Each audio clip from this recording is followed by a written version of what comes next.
আসসালামু আলাইকুম। আজ আমি ডেটিং অ্যালিস সিরিজের ৬ নাম্বার এপিসোড এক্সপ্লেইন করব। এই এপিসোডের শুরুতে আমরা দেখি অ্যালিস তার মায়ের ড্রেসের শোরুমে আসে। সেখানকার ম্যানেজারকে জিজ্ঞাসা করে তার মা এখনও দেশের বাইরেই আছে কিনা। সে জানায় তার মা এখনও দেশের বাইরেই আছে। আর ঠিক তখনই অ্যালিস পেছনে ঘুরে দেখে ড্রেক সেখানে বসে আছে। এটা দেখে তো অ্যালিস বলে, please god help me. Alice ড্রেকের কাছে আসলে ড্রেক তাকে কফি অফার করে, কিন্তু অ্যালিস বলে নো থ্যাঙ্কস। অ্যালিস ড্রেককে বলছিল, ড্রেক এটার কি কোনো প্রয়োজন ছিল? আমার আর ক্রিস্টিনের সাইজ এক নয়। এখানে তাদের কথা শুনে আমরা বুঝতে পারি ড্রেক অ্যালিসকে ক্রিস্টিনের ড্রেস ট্রায়াল দেওয়ার জন্য নিয়ে এসেছে। ড্রেক তখন অ্যালিসকে বলে, এর মানে কি? তুমি কি নিজেকে মোটা বলছো? যেটা শুনে অ্যালিস অনেক বেশি রেগে যায় আর ক্রিস্টিনের গাউন পরতে চলে যায়। সেটা পরে তো নেয় ঠিকই, কিন্তু কিছুতেই গাউনের চেন লাগানো যাচ্ছিল না। সেখানকার একজন এমপ্লয়ি বলছিল, ম্যাম এভাবে বেশি টানাটানি করলে গাউনটা ছিঁড়ে যেতে পারে। অ্যালিস তখন বলে, যাই হোক না কেন, ছিঁড়ে গেলেও আমার কিছুই যায় আসে না, যেভাবেই হোক এটা লাগাও। ড্রেক সেখানকার ম্যানেজারের সাথে কথা বলছিল, তখন সেখানে অ্যালিস চলে আসে। ড্রেক তো অ্যালিসের দিকে হাঁ করে তাকিয়েছিল, আর তখন সে তাদের আগের কথাগুলো মনে করতে থাকে যে অ্যালিস আগে কেমন ছিল। আর অ্যালিসকে বলে, তোমাকে ঠিক আগের অ্যালিস মনে হচ্ছে। অ্যালিস ড্রেককে জিজ্ঞাসা করে, আমরা এখানে কি করছি ড্রেক? তার কাছে সবকিছু অনেক রহস্যময় মনে হয়। ড্রেক তার কপালে চুমু দিতে নিলে অ্যালিস তাকে সরিয়ে দেয়, আর মনে মনে ভাবতে থাকে, যেদিন থেকে আমি ড্রেকের সঙ্গে দেখা করেছি সেদিন থেকেই সবকিছু কেমন যেন এলোমেলো হয়ে যাচ্ছে। ড্রেক আবারও তাকে ধরতে নিলে অ্যালিস তাকে সরিয়ে দেয়, আর একটা গালি দিয়ে বলে, হ্যাঁ ড্রেক এটাই আমি। তুমি যাকে ছেড়ে গিয়েছিলে আমি আর সেই অ্যালিস নই। তুমি তো আমাকে ছেড়ে গিয়েছিলে, মনে আছে? আমাকে একা রেখে বড় হতে বাধ্য করেছিলে। এখন আমি গালি দেই, মদ খাই, চাইলে জুয়াও খেলি। আমার দিকে তাকাও, আমি বড় হয়ে গেছি, আর আমি আর তোমার সঙ্গে থাকতে চাই না। প্লিজ আমাকে একা ছেড়ে দাও। আমি আমার জীবন নিয়ে যেভাবে আছি সেভাবেই থাকতে চাই। ড্রেক বলে, অ্যালিস তুমি আমাকে যাই বলো বা যেমন আচরণই করো, আমি সব সহ্য করতে পারি, কিন্তু তোমার প্রতি আমার অনুভূতিকে কখনোই ছোট করে দেখবে না। তুমি যতই ছেলে মানুষই করো না কেন, আমার কাছে তুমি এখনো সেই অ্যালিসই আছো। এসব বলে ড্রেক অ্যালিসের হাত টেনে ধরলে অ্যালিস তার গালে একটি চড় মারে, আর চিৎকার করে বলে, আমি তোমার সাথে থাকতে চাই না ড্রেক। তোমার তো ক্রিস্টিনের সঙ্গে বিয়ে হতে যাচ্ছে, তোমার কি মাথা খারাপ হয়ে গেছে? ড্রেক তখন বলে, অ্যালিস এখনো খুব বেশি দেরি হয়ে যায়নি, আমি চাইলে এখন এই বিয়েটা ভেঙে দিতে পারি। আর এসব শুনে অ্যালিস ড্রেককে আবার চড় মারতে নিলে ড্রেক অ্যালিসের হাত নিয়ে তার বুকের উপর রাখে। অ্যালিসেরও তখন তাদের আগের কথাগুলো মনে পড়তে থাকে। যত যাই হোক না কেন, ড্রেক অ্যালিসের কাছে আসলে অ্যালিস নিজেকে পুরোপুরি নিয়ন্ত্রণে রাখতে পারে না, সে দুর্বল হয়ে যায়। ড্রেক বলতে থাকে, অনুভব করতে পারছো? এটা সেই মানুষের হৃদস্পন্দন যে তোমাকে ভীষণ ভালোবাসে, তোমার প্রতি একেবারে পাগল। অ্যালিস আমাকে শুধু একটা সুযোগ দাও, তুমি যাই বলো যাই করো আমি সব মেনে নিব, কারণ আমি শুধু তোমারই, আর এটাই সত্যি, তাই এটা মেনে নাও অ্যালিস। অ্যালিস মনে মনে বলে, সবকিছু আবার জটিল হয়ে উঠছে, আর এটা আমার একদমই ভালো লাগছে না। আজ রাতে আমি ট্রিপকে সব সত্যি বলে দিব, আমি ওকে হারাতে পারবো না, আসলে আমি কোনোভাবে ওকে হারাতে চাই না। এরপর সে হাত সরিয়ে নিয়ে বলে, অনেক আগে আমি তোমার হৃদয়কে ফিরিয়ে দিয়েছি ড্রেক, আমার বদলে অন্য কাউকে খুঁজে নাও। এটা বলে অ্যালিস সেখান থেকে চলে যায়। এরপর অ্যালিস ট্রিপের অফিসে গাউন পরেই চলে আসে। ট্রিপ তো তাকে দেখে অবাক হয়ে যায়, আর মজা করে বলে, আমরা কি এখনই বিয়ে করতে যাচ্ছি? অ্যালিসের অনেক বেশি মন খারাপ ছিল, কিন্তু সে সেটা লুকিয়ে ট্রিপকে বলে, দেখো আমি ওয়েডিং গাউন পরে এসেছি, আর তোমাকেও দেখতে বেশ পরিপাটি লাগছে, কিন্তু আমার হাতে একটা ওয়েডিং রিং মিসিং। ট্রিপ অ্যালিসের কাছে এসে তাকে জড়িয়ে ধরে, আর তার পাশে এসে বলে, আমি একদিন তোমাকে প্রপোজ করবো অ্যালিস, এটা নিয়ে তুমি চিন্তা করো না। আর বলো তো, তুমি এই ওয়েডিং ড্রেস কেন পরেছো?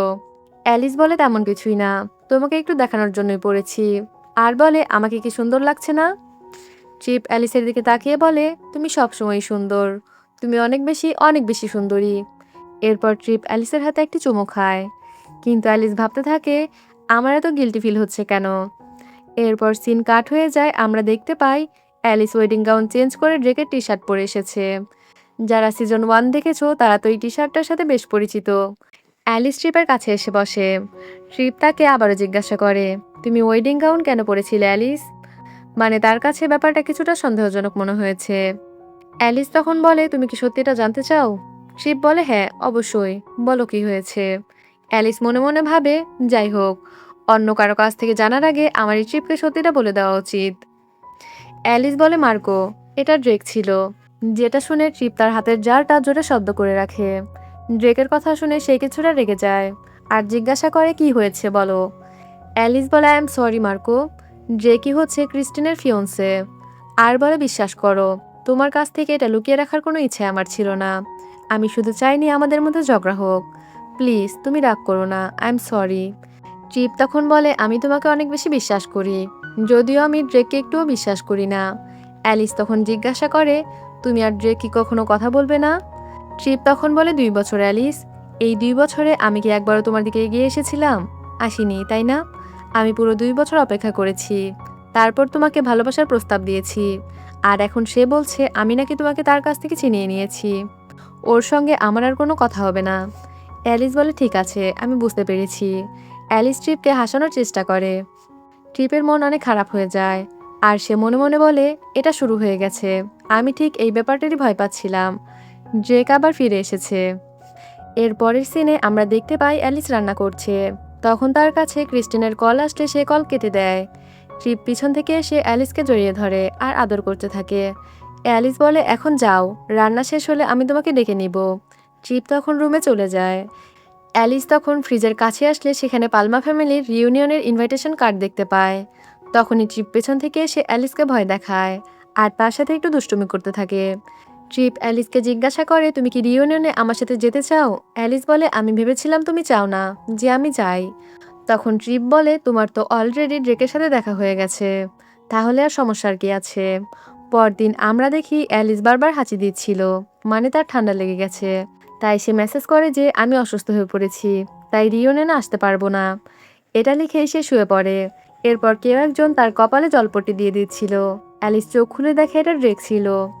ড্রেক বলে তোমার শরীর ভালো নেই অ্যালিস, যত কিছুকেই আমি ঘৃণা করি তার মধ্যে তোমাকে দুর্বল দেখতে আমি সবচেয়ে বেশি ঘৃণা করি। তোমাকে এভাবে দেখতে আমার একদমই ভালো লাগে না। তুমি কি এটা জানো? অবশ্যই জানো না। আমি বা কে তোমার? এটাই হয়তো একমাত্র সুযোগ যখন তুমি আমার কথা শুনবে, কারণ আমি যখনই কিছু বলতে যাই তুমি সবসময় আমার সঙ্গে ঝগড়া করতে শুরু করো। কেন এত জেদ করছো অ্যালিস? নিউ ইয়র্কে যা ঘটেছিল তার জন্য কি এখন আমার উপর রাগ করে আছো? অ্যালিস মনে মনে বলে আমি সত্যিই জানতে চাই তুমি আমাকে কেন ছেড়ে গিয়েছিলে, তবুও আমার মনের একটা অংশ চায় না সত্যিটা জানতে। আর নিজেকেই বলে তুমি ভালো আছো অ্যালিস, এসব শোনার দরকার নেই, ও আবার সবকিছু নষ্ট করে দিবে। এরপর ড্রেক তাকে বলে যদি তুমি জানতে চাও আমাকে জিজ্ঞাসা করো অ্যালিস, শুধু আমার উপর রাগ করে থেকো না। এটা বলে ড্রেক অ্যালিসের কপালে একটা চুমু খেয়ে সেখান থেকে চলে যায়। তখন অ্যালিসের ভাই ডেন তার জন্য খাবার নিয়ে আসে। অ্যালিস ড্রেকের কথাগুলো ভাবতে থাকে আর নিজেকে বলে আমার কি তাকে জিজ্ঞাসা করা উচিত। তখনই সেখানে তার বেস্টি আয়া চলে আসে। আয়া অ্যালিসকে বলে এখন আমাকে ড্রেকের সম্পর্কে সব খুলে বলো। অ্যালিস বলে তোমার কি হয়েছে বলো তো, তোমার কি মনে হয় ড্রেককে নিয়ে আমার জীবনটা একটা নাটক? আয়া তখন বলে রাগ করছো কেন বেস্টি, আমি তো শুধু জানতে চেয়েছি। আর বলে যদি আগামী সপ্তাহে ওদের বিয়েটা সত্যিই হয়ে যায় তাহলে কি ড্রেক আর অ্যালিসের গল্পটা এখানেই শেষ? অ্যালিস আয়ার মাথায় একটা টোকা মারে। আয়া ওয়াশরুমে চলে যায় আর সেখান থেকেই বলতে থাকে কিন্তু সিরিয়াসলি বেস্টি, যদি ওদের বিয়ে সত্যিই হয়ে যায় তাহলে ড্রেক আর অ্যালিসের গল্প কিন্তু এখানেই শেষ। অ্যালিস এসব শুনে আয়াকে ভেঙচি কেটে বলে 2 দিন আগেই তুমি বলেছিলে যে ট্রিপ অনেক বেশি হ্যান্ডসাম হয়ে গেছে, আর আজকে এসে ড্রেকের কথা বলছো। অ্যালিস বলে তুমি মনে হয় ভুলে গেছো আমাদের অনেক আগেই ব্রেকআপ হয়ে গেছে। আয়া তখন বলে কিন্তু এটার জন্য তো একটা কারণ ছিল, তুমি কি ব্রেকআপের সেই কারণটা জানো? অ্যালিস বলে আমি জানি না এবং জানতেও চাই না। আয়া তখন অ্যালিসকে বলে একবার তাকে কারণটা জিজ্ঞাসা করো, শেষবারের মতো তাকে জিজ্ঞাসা করো। যদি তারপরও তুমি তার সঙ্গে থাকতে না চাও তাহলে আমি আর জীবনেও এই বিষয়ে কিছুই বলবো না। অ্যালিস বলে ট্রিপ অনেক ভালো একজন মানুষ, আমি কি তাকে বেছে নিতে পারি না? আমি কি শুধু তার সাথে জীবন কাটাতে পারি না? আয়া তখন বলে তুমি আর ট্রিপের জুটি ভালো, কিন্তু তোমার সাথে ড্রেকের জুটি বেস্ট। অ্যালিস বলে আমি জানি, যখন আমরা একসাথে ছিলাম আমরা বেস্ট জুটি ছিলাম। আয়া তাকে বোঝায় সে যেন ড্রেকের সাথে কথা বলে, আর অ্যালিসও রাজি হয়ে যায়। তখন আয়া সেখান থেকে চলে যায়।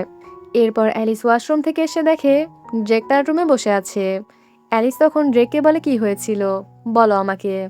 ড্রেক বলে কারণ তখন তুমি আমাকে তোমার পুরো পৃথিবী বানিয়ে ফেলেছিলে অ্যালিস। এটা শুনে অ্যালিস হাসে আর বলে এইটুকুই, আর কিছু না? আর কোনো বড় কারণ নেই, কোনো অদ্ভুত অজুহাতও নেই? তুমি বলছো আমি আমার ভালোবাসা আর নিজের জীবন একসাথে চালাতে পারি না, জাস্ট এইটুকুই? ড্রেক বলে শুধু এটা না অ্যালিস, আমি তোমাকে ছেড়ে গিয়েছিলাম, কারণ তুমি আমার জন্য নিজের জীবনটা নষ্ট করে ফেলছিলে। অ্যালিস এসে বলে তুমি এই সিদ্ধান্তটা নিতে পারো না যে কোনটা আমার লাইফের জন্য ভালো হবে। ড্রেক বলে তখন আমি পারতাম অ্যালিস, আমি তোমার বয়ফ্রেন্ড ছিলাম, আর আমি জানতাম আমরা যদি এভাবেই থেকে যাই তাহলে একে অপরের জীবনটা নষ্ট করে ফেলবো। এটা ঠিক হতো না, কারণ তোমার সামনে তখন অনেক কিছু করার বাকি ছিল। অ্যালিস বলে আমি তো কোনো ভুল পথে যাচ্ছিলাম না, তাহলে এসব কেন? আমার পড়াশোনার কথা বলছো? শুনে রাখো, আমি কখনোই খুব বেশি বুদ্ধিমান ছিলাম না মিস্টার জিনিয়াস। তুমি কি ভেবেছিলে আমাকে ছেড়ে চলে গেলে আমি ম্যাজিক্যালি জিনিয়াস হয়ে যাব? কি হয়েছিল জানো? আমি পড়াশোনা ছেড়ে দিয়েছিলাম। তুমি কি জানো তুমি আমাকে কি অবস্থার মধ্যে ফেলেছিলে? তুমি তো আমার বয়ফ্রেন্ড ছিলে, তাই না? তোমারই তো কথা ছিল আমাকে সাহায্য করা, পড়াশোনা করার জন্য উৎসাহ দেওয়া।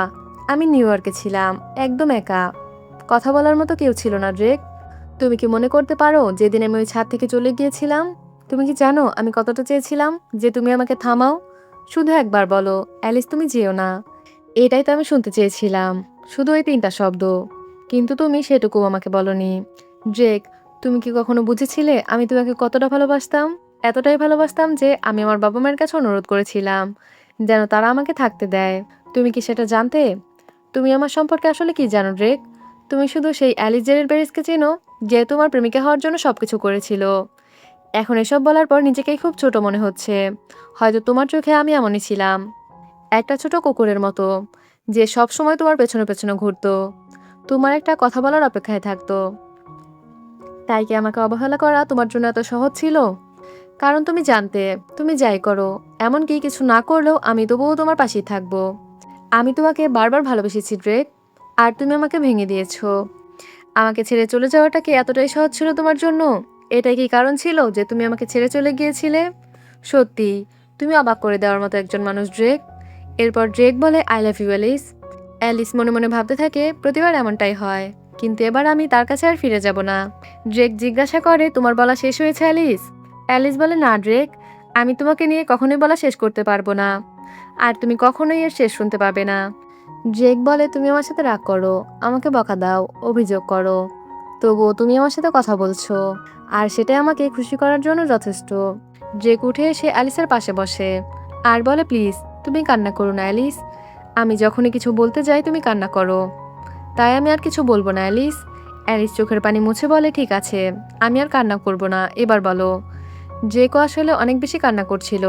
সে বলে আমি তোমাকে অনেক ভালোবাসি অ্যালিস, তখনও তোমাকে ভালোবাসতাম, এখনও ভালোবাসি, শুধু তুমি সেটা মেনে নিতে চাও না, অথবা হয়তো তুমি ইচ্ছা করে মানতে চাইছো না। অ্যালিস বলে প্লিজ আমাকে ভালোবাসার কথা বলা বন্ধ করো, আমি ট্রিপকে ভালোবাসি। ড্রেকের কান্না দেখে তোমাদের কাদের খারাপ লেগেছে কমেন্টে জানিও কিন্তু। ড্রেক বলে আমি তোমাকে সবসময়ই অনেক বেশি ভালোবাসি অ্যালিস, তুমি সবসময় আমাকে সেলফিশ বলো, কিন্তু অ্যালিস এটা কিভাবে স্বার্থপরতা হলো? আমি তো নিজের অনুভূতির আগে তোমার ভালো থাকাটাকে গুরুত্ব দিয়েছি, তোমার জীবনে থাকার জন্য আমি যতটা সম্ভব চেষ্টা করেছি, এমনকি আমরা আলাদা থাকার সময়ও আমি তোমার পাশে থাকার চেষ্টা করেছি, কিন্তু যত বেশি আমি তোমাকে দেখেছি একটা বিষয় আমি মানতে পারিনি, তুমি আমার কারণে ধীরে ধীরে নিজের জীবনটা নষ্ট করছিলে। আমি সেটা চোখের সামনে দেখতে পারছিলাম না, কারণ আমি তোমাকে ভালোবাসি। ড্রেক অ্যালিসের হাত ধরে বলে আমি তোমাকে ভালোবাসি, কিন্তু সেই ভালোবাসার মধ্যে নিজেকেও ধরে রাখতে পারি, কিন্তু তুমি পারো না অ্যালিস, তুমি ভালোবাসতে গিয়ে নিজেকে হারিয়ে ফেলো। অ্যালিস তখন ড্রেকে জোরে একটা চড় মারে, কারণ অ্যালিস অনেক বেশি কষ্ট পাচ্ছিল। অ্যালিস কান্না করে বলতে থাকে আমি তো শুধু তোমাকে ভালোবেসেছিলাম, আমার একমাত্র অপরাধ ছিল তোমাকে ভালোবাসা, এতে এমন কি ভুল ছিল? ড্রেক বলে তোমার কাছে মনে হচ্ছে তুমি শুধু আমাকে ভালোবেসেছিলে, কিন্তু আমার দৃষ্টিতে সেই ভালোবাসার মধ্যে তুমি নিজের পরিচয়, নিজের মূল্য আর নিজেকে হারিয়ে ফেলছিলে অ্যালিস। অ্যালিস বলে তুমি কি বলতে চাইছো? তোমার সাথে ডেট করার জন্য আমি আমার লাইফ নষ্ট করে ফেলছিলাম? না ড্রেক, কখনোই না। ভালো করে এটা তোমার মাথায় ঢুকিয়ে নাও, নিউ ইয়র্কে তুমি যখন আমাকে ছেড়ে চলে গেলে তখন তুমি আমাকে ভেঙে দিয়েছিলে, আমি নিজেই নিজেকে ধ্বংস করিনি। ড্রেক বলে না অ্যালিস, তুমি ভুল বুঝছো, আমি তোমাকে নিজের জীবন নষ্ট করতে দেইনি। আমার কথা শোনো অ্যালিস, আমি কখনোই চাইনি যে তুমি তোমার জীবন বিসর্জন দিয়ে আমাকে ভালোবাসো, আমি কখনোই চাইনি তুমি আমাকে বেছে নাও, যদি তার জন্য তোমাকে নিজেকে হারাতে হয়। যদি কাউকে তোমার পেছনে ছুটতে হয় তাহলে সেটা আমি হব, যদি কাউকে অপেক্ষা করতে হয় তাহলে সেটা আমি হব, আর যদি কাউকে কষ্ট সহ্য করতে হয় তাহলে সেটাও আমি হব অ্যালিস। অ্যালিস, তুমি যদি বলো আমি তোমার জন্য অপেক্ষা করব, শুধু একবার হ্যাঁ বলো, দয়া করে একবার হ্যাঁ বলো অ্যালিস, আমি তোমার কাছে অনুরোধ করছি, আমি অপেক্ষা করব, আমি অপেক্ষা করেই যাব, আমি এই কষ্ট সহ্য করতে পারবো। আর আমি তোমাকে আমার সব ভালোবাসা দিতে পারবো। আমি তোমার জন্য অপেক্ষা করবো অ্যালিস। শুধু আমাকে একটা সুযোগ দাও। এসব বলে কান্না করতে করতে ড্রেক চলে যায়। আর এদিকে অ্যালিস পাগলের মতো হাসছিল আর কান্না করছিল। কারণ অ্যালিস এমন এক পরিস্থিতিতে আছে, সে পারছে না ট্রিপকে ছেড়ে দিতে। আবার এদিকে ড্রেকের প্রতিও তার ফিলিংস কাজ করছে। এরপর সিন কাট হয়। আমরা দেখতে পাই অ্যালিস টোফারের সাথে বসেছিল আর মনে মনে বলছিল, ড্রেকের সাথে আমার কথা বলার পর 3 দিন পার হয়ে গেছে আর আমি 3 দিন ধরে ঠিকমতো ঘুমাইনি। ট্রিপকেও এড়িয়ে চলছি। নিজেকে ভীষণ অপরাধী মনে হচ্ছে যেন আমি ওদের দুজনের অনুভূতি নিয়ে খেলা করছি। আমি জানি আমার এমনটা করা উচিত নয়। টোফার অ্যালিসকে জিজ্ঞাসা করে, কি হয়েছে তোমার? অ্যালিস বলে, কিছুই না, আমি শুধু ড্রেক আর ক্রিস্টিনের বিয়ে নিয়ে একটু চিন্তায় আছি। টোফার তখন অ্যালিসকে জিজ্ঞাসা করে, ড্রেকের বিয়েটা কি সত্যিই হচ্ছে নাকি পুরো ব্যাপারটা একটা নাটক? অ্যালিস বলে, নাটক কেন হতে যাবে? টোফার তখন বলে, সত্যি বলতে পরিবারের কেউই জানে না যে কোনো বিয়ে হতে যাচ্ছে। আমি মা বাবা এবং গ্র্যান্ডমাকেও জিজ্ঞাসা করেছি, কেউই এমন কোনো বিয়ের কথা শুনিনি। উল্টো সবাই ভেবেছে এটা হয়তো একটা প্র্যাঙ্ক। আমি যখন দাদিকে জিজ্ঞাসা করলাম, তিনি শুধু বললেন, বিয়ের ব্যাপারে আমি তেমন কিছুই জানি না।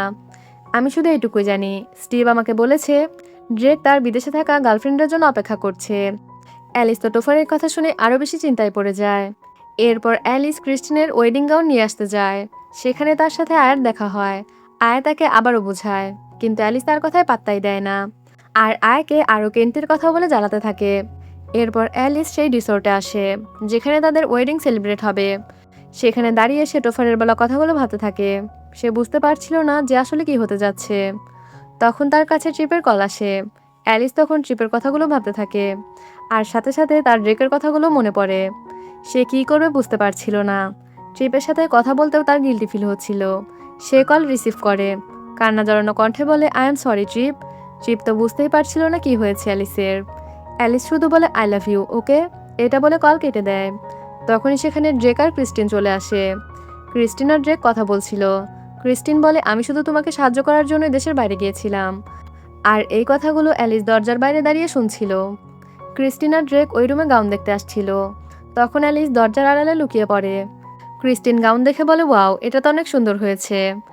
অ্যালিস এটা পরার পর তাকে দেখে তুমি অবাক হয়ে যাবে। ড্রেক তখন বলে, অ্যালিস সবসময়ই সুন্দর। এসব শুনে তো অ্যালিস বুঝতেই পারছিল না আসলে কি হচ্ছে। অ্যালিস মনে মনে বলতে থাকে, মনে হচ্ছে এখনই যে তাদের সত্যিটা জিজ্ঞাসা করি, কিন্তু আমি পারছি না। সত্যিটা জানতে আমি ভয় পাচ্ছি। ধুর, এখন সব কিছু যেন মিলতে শুরু করেছে। সেই গাউন, সেই জায়গা। পালমা পরিবারের কেউই জানে না যে ড্রেকের বিয়ে হতে যাচ্ছে। সবাই এখনও ভাবে আমি তার গার্লফ্রেন্ড। এখন সব কিছুরই যেন একটা অর্থ খুঁজে পাচ্ছি।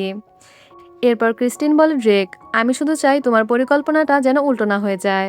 আমি বলতে চাই, আমার যা করার ছিল আমি করেছি। তুমিও তোমার পক্ষ থেকে অনেক অনুরোধ করেছো।